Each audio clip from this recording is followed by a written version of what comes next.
Atención con este título, recuperados, cambios en el conteo. Esta semana tuvimos dos novedades. Primero, esta, la del cambio de los conteos, y además de que el gobierno, lo que va a hacer el Ministerio de Salud es cambiar, por ejemplo, el tema de los PCRs, ver quién es positivo y quién es negativo. Sí, solamente en los casos en los que sea un conviviente con síntoma de persona que haya dado COVID positivo. ¿Y acá en la ciudad no? No, en la ciudad no, porque está la capacidad de testeo, con lo cual el gobierno el Ministerio de Salud de la ciudad decidió que no, pero es un cambio chico, se hace muchas veces. Pasó lo mismo en la gripe A, hay un momento en el que, pero bueno, ahí había tratamiento, ¿no? En el que se empieza a tratar como si fueran casos positivos. Y también cambió la manera en la que se contabilizan los casos recuperados, por eso hoy había un salto importante, esta mañana lo explicaba Alejandro Costa. Con respecto a los recuperados, comentamos que las altas que denominamos habitualmente recuperados y se informan a través del Sistema Nacional de Vigilancia en Salud tienen dos vías de información y notificación a la comunidad. Una de ellas son las altas de los pacientes internados, los cuales son informadas por cada una de las instituciones y de ahí comunicadas a nivel poblacional. Después tenemos los pacientes no internados, los casos leves, en los cuales el sistema informa el alta de manera automática a los 10 días de la fecha de inicio de síntomas. El equipo de epidemiología ha revisado las bases de datos a nivel nacional y en aquellos casos en los cuales en el Sistema Nacional de Vigilancia en Salud no se hallaban determinadas las fechas de inicio de síntomas, se tomó la fecha de notificación de los casos y se utilizó el mismo periodo en los casos leves de 10 días para notificarlos como en condición de alta. Esto lo que genera es que en la fecha de hoy, como recuperados, informamos 61.867, con lo cual da un total de recuperados de 170.109, con un porcentaje de recuperados que es del 70,04% del total de casos confirmados. Muy bien, y para hablar de este tema ya está la secretaria de Acceso a la Salud, Carla Bisotti, en línea. Bisotti, ¿cómo le va? Buenas tardes, Marina y Diego la saludan. Hola, buenas tardes, muchas gracias por llamar. Gracias por atendernos en este domingo. Ahí estábamos atentos, ¿no? Porque esta semana ha habido varios cambios. Mencionábamos también recién el cambio en lo que se consideran positivos. Ahora tenemos también este cambio en el conteo de los recuperados. ¿A qué tenemos que prestarle atención en esto? Sí, en realidad no es que son cambios, sino que en relación a los casos confirmados, lo que se amplió es la forma de confirmación. Hasta ahora teníamos solamente confirmados por laboratorio, por esa PCR que decían ustedes, y a partir de esta semana se agrega en el Sistema Nacional de Vigilancia la posibilidad de confirmar por clínica y epidemiología, en algunos casos puntuales, en casos leves, que son contactos estrechos convivientes de casos confirmados por laboratorios en lugares donde hay transmisión comunitaria. O sea que es bastante específico, no es que eso se va a pasar a hacer en todo el país en cualquier circunstancia, y nunca involucra a personas con factores de riesgo, a personas que requieran internación, a personas gestantes, a trabajadores y trabajadoras de la salud y a personas que trabajan en instituciones cerradas. O sea que esto es, como también explicaban ustedes, una situación habitual en vigilancia epidemiológica cuando hay un brote, una epidemia o en este caso una pandemia por un germen, un microorganismo que es muy predominante, como es el 99% de los virus respiratorios son coronavirus, se define en áreas de transmisión que con la clínica y la epidemiología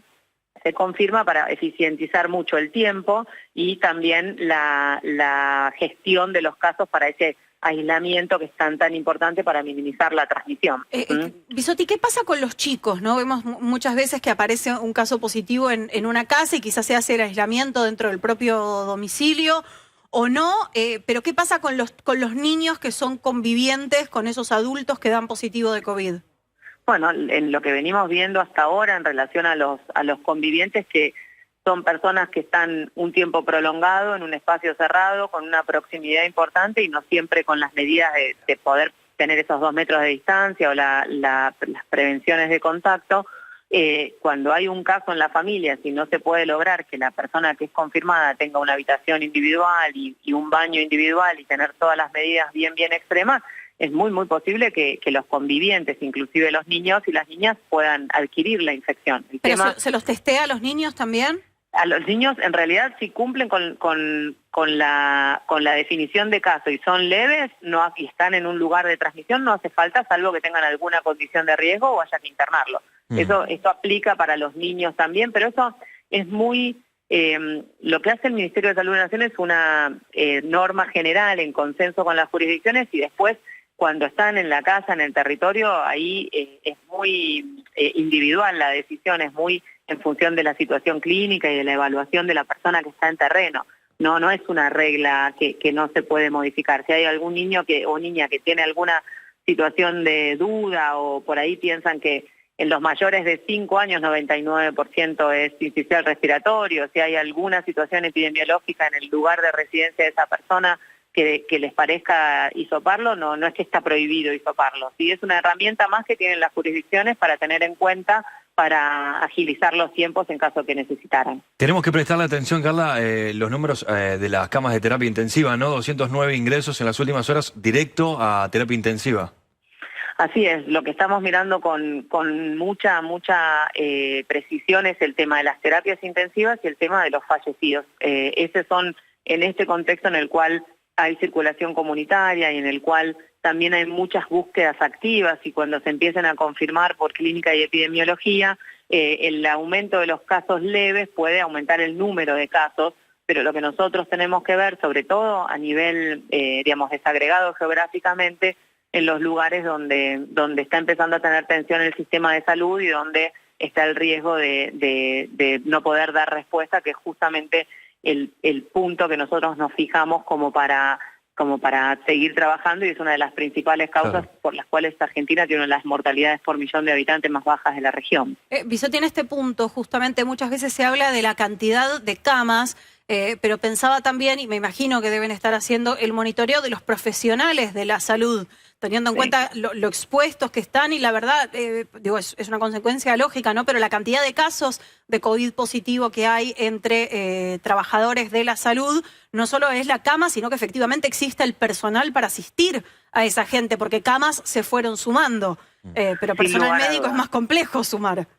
Sin lugar a dudas se está trabajando no solamente en aumentar las camas y los respiradores, sino también a nivel jurisdiccional y de los departamentos para entrenar otras especialidades para también dar respuesta en las diferentes situaciones, y también ampliando. Hay algunos lugares donde las unidades de unidades coronarias también se transformaron en unidades de terapia intensiva, las unidades de terapia intermedia se transformaron en terapia intensiva. Hay terapistas con más experiencia que lideran grupos de personas que puedan dar respuesta, pero de vuelta, a medida que aumenta el número de camas, por más que estén las camas, también el equipo de salud tiene estrés, tiene contagios, entonces es una situación de muchísima atención. Por eso el mensaje de tomar las recomendaciones, de tener los cuidados, no es solamente para no transmitir el virus a algún familiar o a alguna persona que pueda estar en riesgo, sino también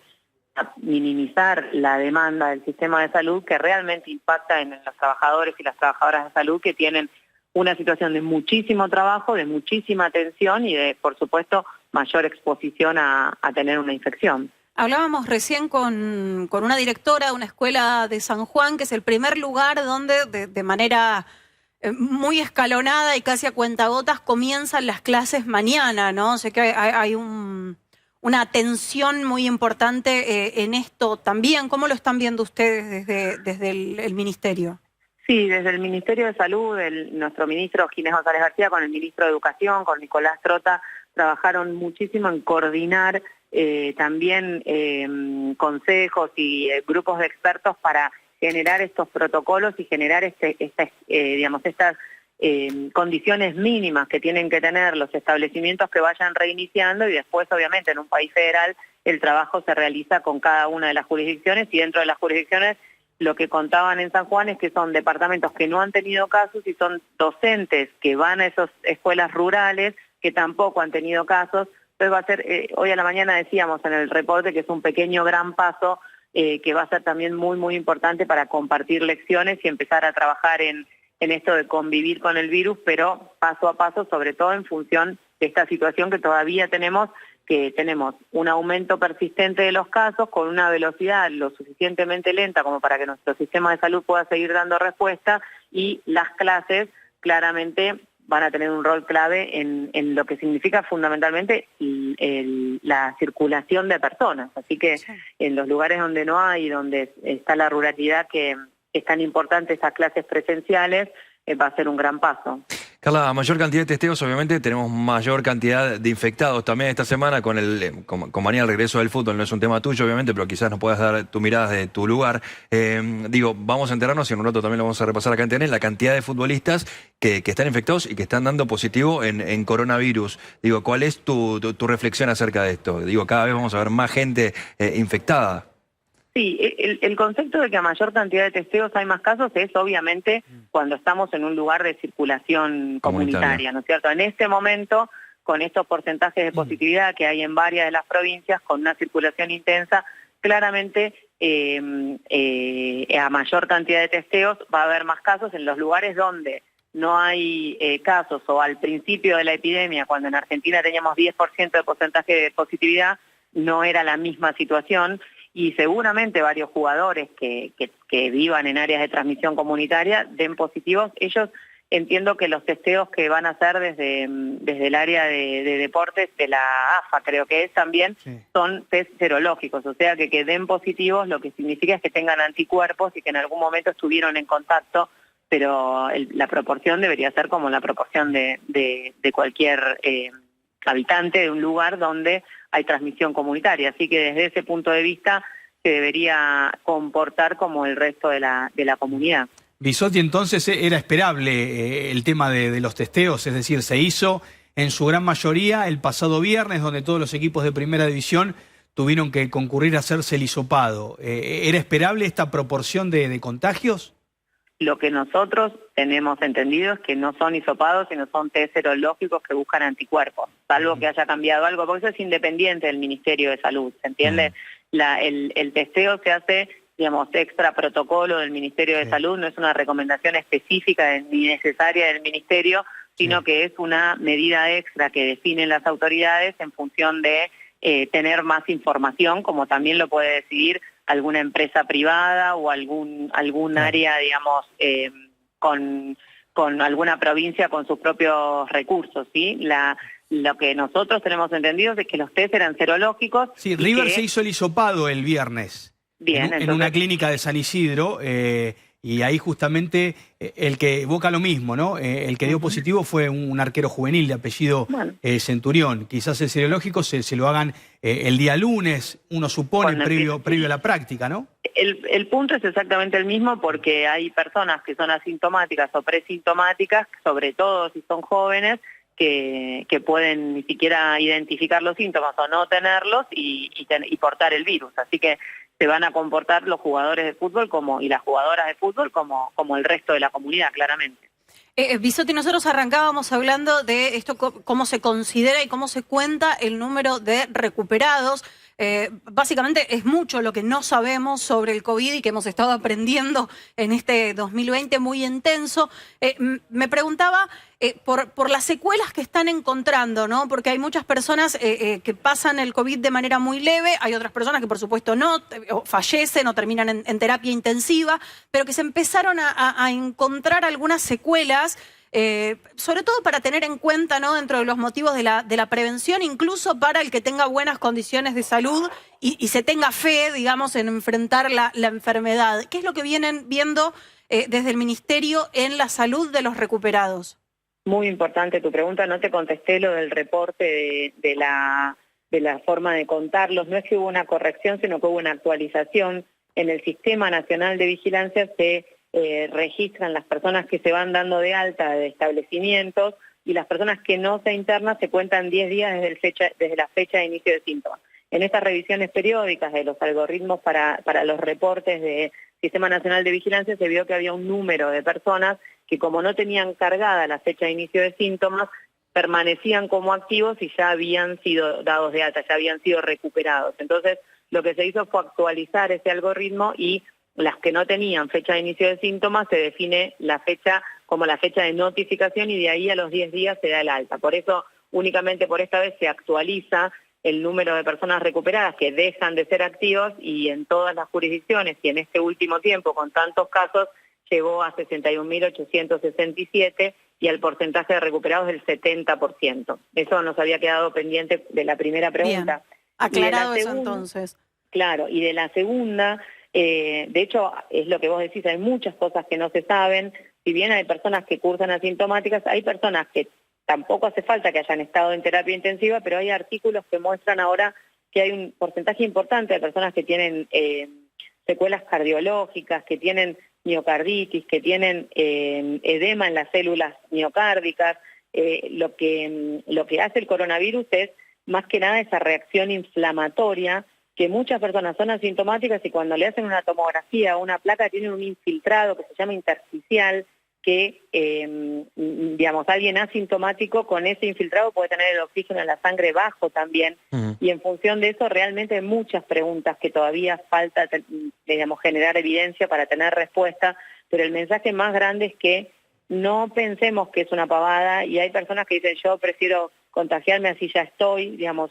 Todo eso es realmente no es una varicela, importante. no hay que aplicar ese criterio, digamos. La varicela tampoco, la varicela también puede dar encefalitis. Pero históricamente es bastante común eso de favorecer cuando en una familia hay un contagiado, que se contagien todos y listo. Y mucha gente está actuando de la misma manera. Exactamente, ni con varicela, ni con sarampión, ni con coronavirus. Tenemos que intentar minimizar la posibilidad de infectarnos, no solamente para cortar la transmisión, sino porque realmente todavía no sabemos las secuelas que se puede generar en las personas, aunque no tengan que haber estado internadas en terapia intensiva. Carla, te saco un segundo de funcionaria pública. Le quiero hablar a la Carla que está en este domingo en su casa, que atendió el teléfono. Digo, ¿cómo llevas vos estos 140 días? Y además, ¿cómo ha cambiado tu vida el hecho de tener que todos los días enfrentar las cámaras y contarnos los números y contarnos todo esto que es complicado para todos? Primero que no estoy en mi casa, todavía estoy en el ministerio porque estamos trabajando con todo el equipo. Respondida la pregunta. Pero me parece que la vida nos cambió a todos, a todas. La verdad que no hay nadie en el mundo a quien no le haya cambiado la vida. La verdad que a mí lo que me pasa, como nos pasa a todos los trabajadores y trabajadoras del ministerio, es que lo vimos con una responsabilidad y un compromiso enorme, y ahí es donde es el esfuerzo y el redoblar la constancia y la templanza para explicar, debatir, consensuar, porque hay muchas cosas que no están respondidas y necesitamos encontrar el consenso en la respuesta, pero necesitamos encontrar el consenso partiendo de una base básica justamente, que es esto de evidencia científica, transparencia, información, digamos, el consenso. Así que en ese sentido es el camino que estamos trabajando, que nos pide Ginés y que generamos desde ese lado. Muchas gracias. Bien, Carla Bisotti, secretaria de Acceso a la Salud, la persona que vemos todas las mañanas en el informe de la mañana, precisamente. Muchísimas gracias por esta comunicación de domingo con TN. A ustedes, un saludo grande.